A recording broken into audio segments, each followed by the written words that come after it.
plus dans le vif du sujet. La définition des pentests boîte noire, boîte grise et boîte blanche. Donc un pentest boîte noire, pour résumer, c'est un audit sur lequel on n'aura aucune information si ce n'est le périmètre, donc une adresse IP, un domaine, ou des fois on a juste une entreprise et on nous demande de faire une phase de reconnaissance avec euh, dans tous les cas, il y aura une autorisation d'audit à validation du périmètre. Ensuite, l'audit boîte grise, là, on va avoir un peu plus d'informations. Souvent, ça va être un compte utilisateur. Ça permet de tester l'application dans un état authentifié. Ça peut être une partie du code ou un accès whitelist IP, un accès SSO, ce genre de choses. En gros, c'est une petite aide apportée à l'auditeur pour pouvoir auditer un peu plus en profondeur le périmètre. Et la boîte blanche, là, bah, ça va être carte blanche, entre guillemets. Alors, ce qui est le plus vendu, c'est le boîte noire, boîte grise. Le boîte blanche, c'est quasiment jamais vendu. Après, ce qu'il faut savoir, c'est que quand on vend un pentest boîte grise, la prestation boîte noire est quand même effectuée. Le box, c'est de l'audit de code en général. Alors, non, puisque enfin, ça y ressemble, mais c'est pas vendu de la même façon. C'est-à-dire que l'audit de code, on a plus un devoir d'exhaustivité. Le pentest, ça vérifie pas que l'application, ça vérifie aussi l'environnement d'exécution de l'application. Donc non, pour moi, c'est encore à différencier et le boîte blanche est pas assez vendu, à mon, à mon avis, parce qu'on pourrait avoir des résultats plus exhaustifs avec justement un risque plus faible de DOS. Voilà. Ensuite, on va parler du reste des prestations. Donc, on est en temps restreint, ça je l'ai expliqué tout à l'heure, c'est-à-dire qu'on a une durée qui est limitée. Donc, on va devoir utiliser une méthodologie qui est adaptée, des wordlists qui sont adaptés au temps qu'on passe. Il y a une notion d'horaire, il faut qu'on s'adapte aux horaires du client. Si le client travaille la nuit, on va auditer ça plutôt le jour, ou inversement, en fonction. Si le client préfère qu'on fasse l'audit la nuit, c'est pas impossible.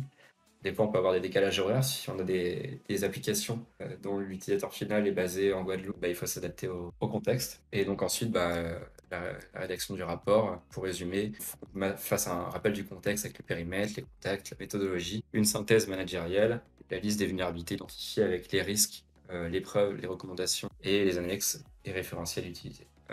Définition d'un risque, c'est important. Là, ça va être de la cyber en général, si vous devez retenir quelque chose en cyber, en tout cas, c'est ça. Un risque, c'est défini par un impact. On cite au moins 3 types d'impact. Une atteinte à l'activité. Intégrité, c'est est-ce qu'on peut modifier une facture. La disponibilité, est-ce que le site est encore accessible ou non. On peut citer au moins deux autres impacts qui sont un peu moins connus, qui sont la non-répudiation et la traçabilité.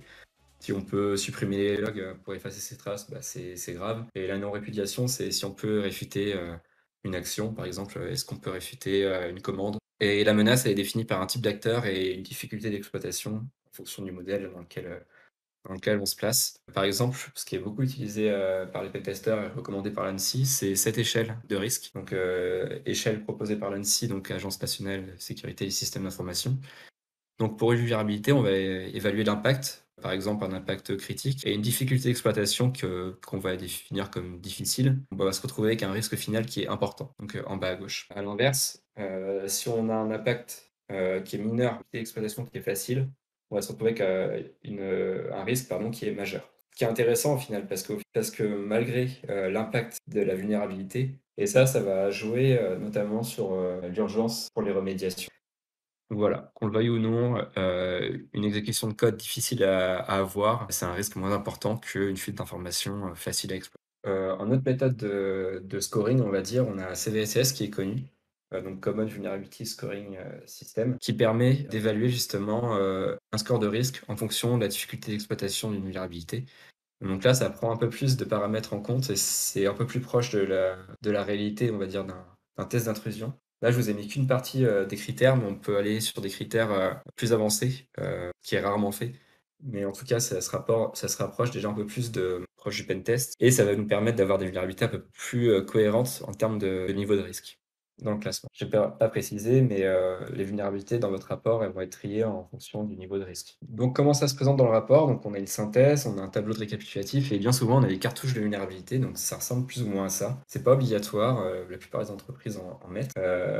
L'idée, c'est d'avoir un petit tableau récapitulatif pour chaque vulnérabilité avec une description de ce qui a été observé. Donc, on pourrait rappeler techniquement les critères d'audit, la preuve d'audit, et voilà, enfin un peu tout ce qui se fait avec une recommandation et des références.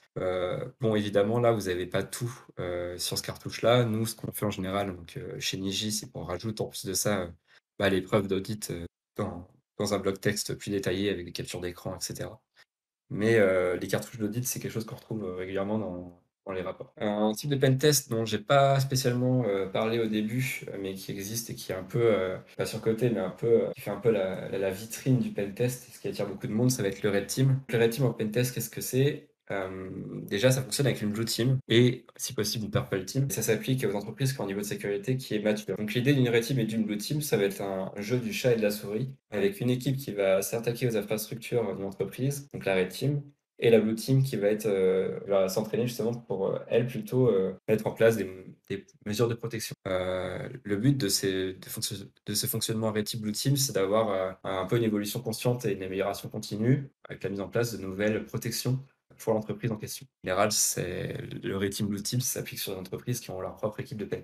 Et la Purple Team, donc c'est une équipe qui va être composée de membres des deux parties et qui permet de faire le rôle de médiateur entre guillemets entre la Red Team et la Blue Team. Donc ce type de prestation, notamment en Red Team, ça peut impliquer des scénarios de phishing ou d'intrusion physique. Ça, c'est un peu ce qui est surreprésenté aussi, mais pas forcément. C'est-à-dire qu'on peut faire des exercices Red Team, Blue Team sans pour autant utiliser du phishing, l'intrusion physique, ou de techniques, avancées. Encore une fois, le phishing et l'intrusion physique, c'est pas obligatoire et ça peut être également vendu comme prestation indépendante. C'est-à-dire que pouvoir tester la sécurité physique uniquement, ça m'est déjà arrivé dans une industrielle, qui voulait juste savoir si on était en capacité d'accéder aux cuves, heu, de son entreprise. Donc là, on sort un peu du pentest parce que, bah, c'est un test d'intrusion, mais qui est légèrement en dehors du système d'information comme on pourrait entendre au sens informatique. Et pour rappel, il existe d'autres types d'audits, architecture, de code.